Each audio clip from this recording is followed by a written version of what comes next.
and how are we going to cope with it? Today, we are going to further deep dive into one of the aspect, and that is the global supply chain aspect. We talked about that there is geopolitical reasons and aspect of this war. There is a religious reasons and religious impact of this war, and then last but not least, but the global supply chain impact of this war.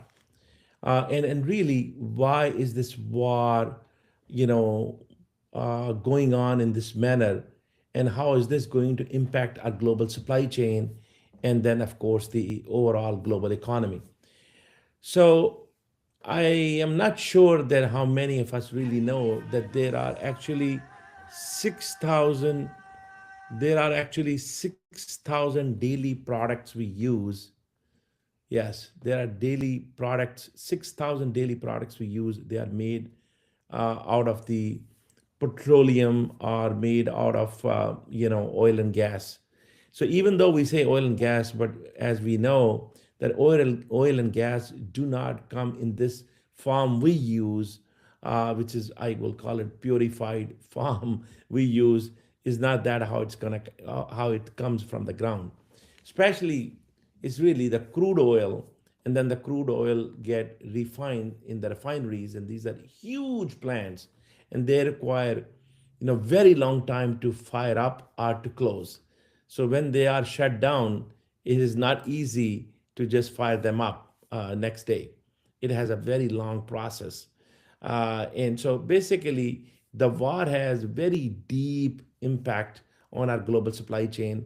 And we may have not even started seeing that. However, many companies have already, filed force majeure. It's a French word, so I'm not sure if I am really pronouncing it right, but it's force majeure or a force majeure. So basically, this is what companies do when they have some external environment which is beyond their control. They can have a legal protection that they announce force majeure, and then basically they do not have to perform their or fulfill their obligation of supply chain, especially delivery or prices when that time comes. So now, of course, it's a major event and it's a war. It's out of anybody's control other than the government's. So the companies have their legal protection and they have announced force majeure. So nobody can really sue them or demand the supply or the prices. So I mean, there are I since I was in actually manufacturing industry, which was really directly related to oil and gas industry, and I used to deal with major polymer producers and plastic manufacturing goods producers, and whether those goods are used or commodities are used or components are used in medical devices, consumer electronics, consumer industrial, and consumer goods. So I was dealing with all those, and I had an opportunity to actually visit lots of these factories, lots of these factories in Saudi Arabia, in Qatar, in Bahrain, in actually Taiwan, in China, even in Latin America, throughout Europe. So I had opportunity to actually see those properties and see the production and support the production and deal with the supply chain. And so I've dealt with the Iraq wars and all that global supply chain dilemma of the Iraq war. So I can really see that how my friends who are still in the same supply chain are dealing with. This is really a nightmare, an absolute nightmare they're dealing with. Yes, International Energy Association IEA has announced 400 million barrel release of their stockpiles, and they're saying that they are going to release that in the market. But as we know, that's hardly 4 days of global requirement, because globally we use about 104 million barrels of oil and gas, on daily basis. So if they have released 400 million, and yes, it is the largest ever release, but that honestly is not even, it's not even, significant in a bigger scheme of things. And as you know, that basically state of Hormuz is kind of controlling 20% of global, uh, supply chain of oil and gas. That means almost, 20 million barrels a day they are controlling. So if that's not coming in the capacity, that's a major impact on the global supply chain and world economy. So basically, there are only two things have to happen. Either the Strait of Hormuz have to open by some sort of power or entity, or some truce has to happen between the powers so that ships can really sail. There are really, you know thousands and thousands of ships they are waiting, and it's not just the direct industry we have to see. We have to see all the indirect industries. First of all, we have to see that what is the oil and gas industry really directly dealing with. It directly deal with many industries. It's not just oil and gas that we burn in our cars and in our jets or in our tanks or in our at our home. No, it is actually a lot more than that. So basically, it's called crude oil derivatives. So these derivatives are, then goes into polymers and polymerization, and then you get the all kind of nylon and rubber and polyester, and then you further get other products from it. And then, on the other hand, all the other, which is basically in the beginning used to be thrown away. Now that gunk which you used to throw away, now that's used in cosmetics, that used in many, even in the medical industry, that used in all kind of industries, and we make lots and lots of products out of it. We make fertilizers. We make, even your bitumen and asphalt, all the roads, that is also crude oil derivative. Lots and lots of commodities we deal with, whether that is a saran wrap, or that is basically a small, valve goes in the heart. That's all is from oil and gas. So we cannot imagine even the direct impact to human life of these products, so to speak. These are chemical products in the chemical industry. I would say the chemical industry heavily depends on this production. Now look at the indirect impact, because the Gulf region, particularly, there are not many, fields, green fields you can see in the Gulf countries. Gulf countries have abundant deserts, and those deserts have abundant oil and gas. But what they don't have is they don't have their um, basic life needs. That's the reason these countries were not very developed in the past. They got developed recently because they learned how to desalinate the water and take the ocean water and convert into a drinking water. They actually develop industries where basically they are taking all the food products from outside, like countries like Pakistan, India, and Bangladesh, and some from Iran too. Iran does have some greenery and some fields, and they do produce some, some vegetables and some fruits and whatnot. But reality is, the rest of the Gulf, most of it really import most of their daily needs. They can't even sustain without having imports on daily basis. So if state of Hormuz is really the neck route coming from India and Pakistan and Bangladesh and all that side of the world, I mean, how you imagine that they're going to sustain? And these are the same countries who are giving us trillions of dollars for of their safety and security. And not only we have made them a bit unsafe through this war, very skeptical to say the least, and very worried, because they are not worried just for their safety and security, but they're also worried for their livelihood and their even the life itself. Because if they don't have water, you know what's going to happen. I mean, people are talking about, oh, Israel and America is going to, if Iran doesn't learn, then Israel and America is going to nuke them.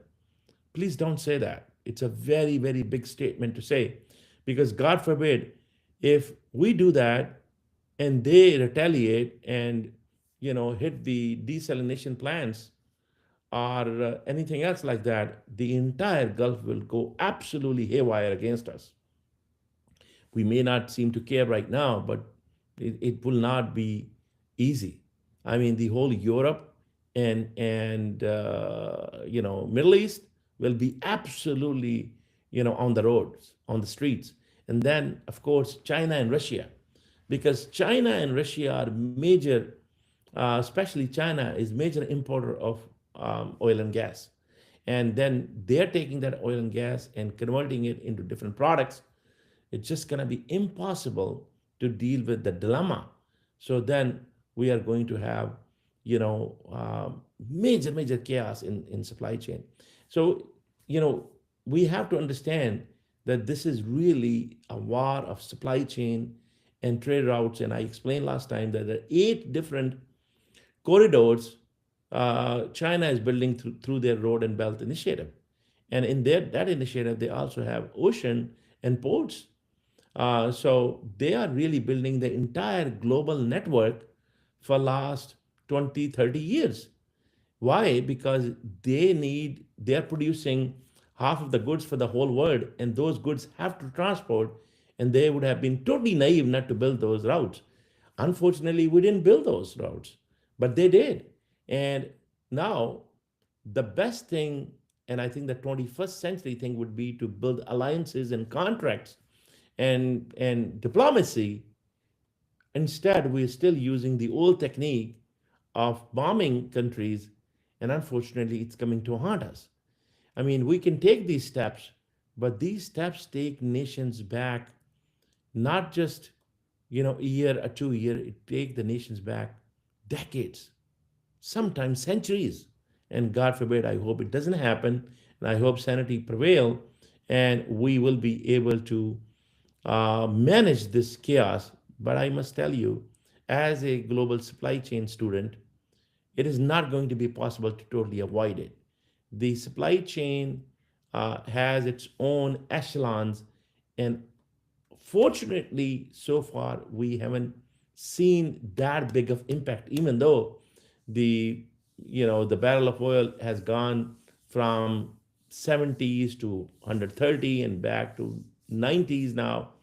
But still, uh, the real problem is not just the price, but also the availability of these products. And there are many, many stages of these products, going from the drilling all the way to refining, and then further synthesizing and further refining and further transportation, and going to different type of products and chemicals. It will be months before we see the real impact. Do you remember COVID? I was building homes in COVID, and in the beginning of like 6 to 8 months, we didn't even see much, issue other than the prices, because of course producers like to increase prices based on supply demand, but also based on the news. And the news was that the demand is going to be there, but the supply is extremely tight. So that's what happened. And then when the COVID was, when the COVID was gone, but the supply chain issue continued for almost a year, year and a half, and now we are in the same dilemma. You are going to see this supply chain impact not just for a few months, but few years. This is a major chaos in the global supply chain, and then again, it is going to deter our future, and it's going to really create new alignments, because whatever happened out of this war, it's going to really make countries think again their diplomacy and their foreign policy. They have to see that who do we have to align for our sustenance, for our daily, needs. I mean, if the countries and population have all these rich resources and they have a lot of money, but if they can't even live and they can't even sustain and can't even have water and food and basic essentials, what do you think they're going to do? They are not going to rely just on a big power. And matter of fact, that power is also uh, is not staying unipolar anymore. It's actually multipolar world again. And so it's going to be very, very difficult. So I think it's important that we recognize and realize other parts, and we understand this global supply chain challenge we have, and we get prepared for that global supply chain channel. We have to, one hand, build our own channels, and the other hand, we need to build alliances with the with those countries who have already built these channels. Because in the future, you are not going to have nuke war, you're going to have global supply chain war. And that is this war, this era is the beginning of understanding of the global supply chain impact. So uh, I just want to, today share with you guys that the challenge we have is not just the challenge in the, you know, oil and gas prices, but is the challenge of different industries. There's agriculture industry. I mean, 30% of fertilizer come through state of Hormuz. And, you make pesticides are all made of through this industry. The all kind of greenhouses and all the films and all those things are dependent on this industry. You have fuel derivatives where you have all those all those derivatives that goes into jet fuels and all kind of equipments. Then you have, of course, the petrochemicals, and that is ethylene, propylene, butadiene, and xylene, toluene, benzene. These are all the products, petrochemicals that go into building polyethylene, polypropylene, PVC, polystyrene, PET, and many other polyesters.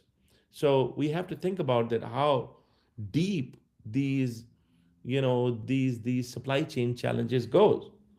And then you have synthetic materials like synthetic rubber and nylon, polyester, acrylic, a major impact on the auto industry. I mean, you know that if you are building a car and 10% of the car is dependent on in this industry, I think it's more. But even if it's 10%, you can't ship a car. What are you gonna do? You're gonna have to hold the production. So this industry impacts lots and lots of industry. And then construction materials, heavily dependent on this industry. Heavily dependent. It's not just the asphalt, but insulation as well. All the insulation are dependent on this industry. Sealants, coatings, PVCs, many other chemicals.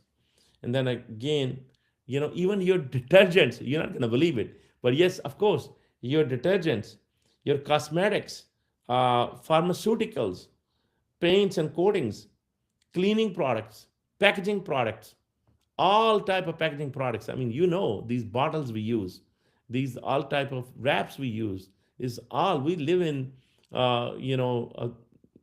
This disposable world. Now we are very much dependent on these oil and gas. So I just wanted to share today that we have a major impact of this war, and we hope, if somebody want to save face, save the face, say whatever you want, but we need to really, stop this war as soon as possible for the best of humanity. And for it, again, it's not just if the whole Gulf countries don't produce, or they cannot sustain, or they cannot eat, or they cannot drink water, then what's going to happen to Europe? What's going to happen to us? We don't live in an isolated world nowadays. We are very much dependent, and especially Ask any of your supply chain guru out there, and they will tell you that how dependent and how interlinked we are, and how important it is to have this supply chain restored. If we don't restore the supply chain, it's not just going to impact Gulf countries and Iran, India, China, Russia. No, it's not just gonna impact them. It's gonna impact the entire world. And don't forget, half of the world live in global south, and we have a major challenge on our hand. And sooner we deal with this challenge, and we talk to our decision makers and stop this war, better it is. It is going to be, unfortunately, a chaos, no matter what, but a shorter chaos is far better than long term chaos. God bless you all. Thank you.